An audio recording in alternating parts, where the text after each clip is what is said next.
Hello and welcome to our new topic on History Rich.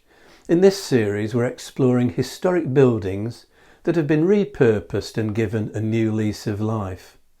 Swarkestone Pavilion in South Derbyshire will be familiar to some from its appearance on the cover of a Rolling Stones compilation album Hot Rocks, which was released in 1971.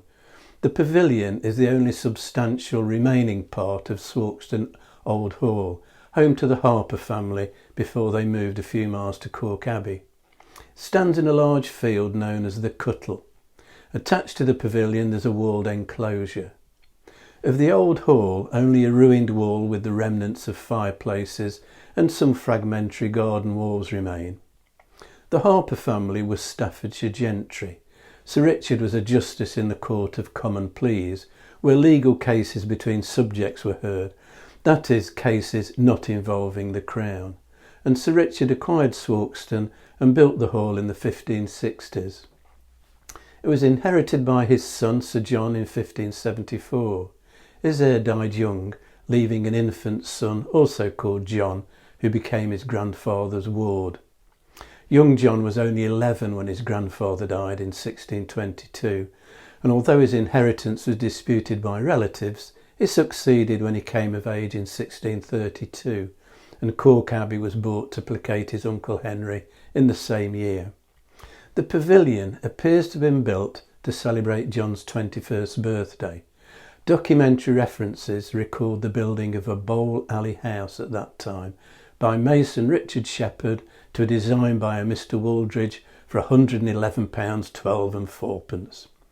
A matching pair of three-storey turrets with OG-shaped lead caps, characteristic feature of Jacobean architecture, are connected by a two-storey classical arcaded loggia with Tuscan columns below a battlemented upper floor, from which a flat roof can be accessed.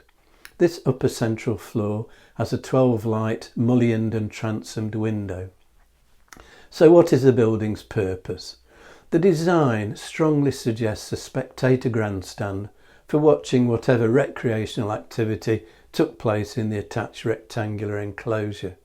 This is surrounded by solidly built walls with moulded copings. The pavilion was heated, you can see the chimney, and you can imagine it also being used for informal banquets and as a summer house. The obvious recreation enjoyed in the field below is bowls, since we have that reference to a bowl alley house in the sources. If not bowls, it might have been deer coursing, which was a trendy diversion at the time. Captive deer were released and then hounds set loose. But bowls is most likely. It was a popular sport, and from contemporary illustrations there appears to have been several different versions. There was bowling at 9 pins, so similar to skittles, or at a cone, or to get closest to a jack as in the modern game. The term alley had a much broader meaning in the 17th century than today, and although there were some indoor facilities, bowls was typically played outdoors on grass. There was a version known as pall mall, in which the bowl was hit with a mallet, a bit like croquet, but with the mallet held to one side, so more like a golf shot rather than from between the legs as in croquet. James I recommended pall mall as among the fair and pleasant field games that were suitable for his son Prince Henry to take part in. Mary Queen of Scots is said to have played at Seaton Palace near Prestonpans. Elizabeth I enjoyed an occasional game, and Sir Francis Drake is famously alleged to have played bowls on Plymouth Hoe before setting out to deal with the Spanish Armada.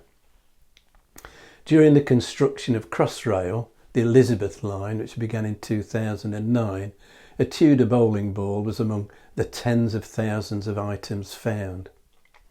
In order not to distract the working classes from their labours, from 1541 only people owning property worth £100 or more were allowed to play bowls other than on Christmas Day. James I allowed bowls for all once again, but not on Sundays when everyone should be in church. There are lots of references to bowls in Shakespeare. A pair of early 17th century stone gate piers mark the original entrance to Swarkestone Pavilion. During the Civil War, Sir John Harper was a royalist officer serving in a force raised by Henry Hastings of Ashby-de-la-Zouch. Swarkestone Hall was garrisoned for the King, and Swarkestone Bridge alongside the hall, a strategically important crossing of the River Trent, was fortified. Aware of the threat posed, the parliamentarians threw everything at Swarkestone in early January 1643, forcing the royalists to retreat. Swarkestone Hall was left badly damaged.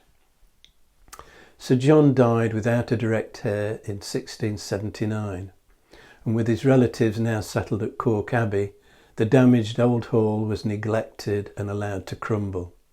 By the mid-18th century it had been demolished, leaving the pavilion to stand alone, unused and gradually decaying, until it was rescued in 1985 by the Landmark Trust, who undertook sensitive restoration and gave it a new purpose and a new life as an unusual holiday let. Join me next time for another timely rescue. If you've enjoyed this video, hit the like and subscribe buttons and click on the notification bell to be informed when the next video is available, or you can subscribe by clicking on the rose window over my shoulder.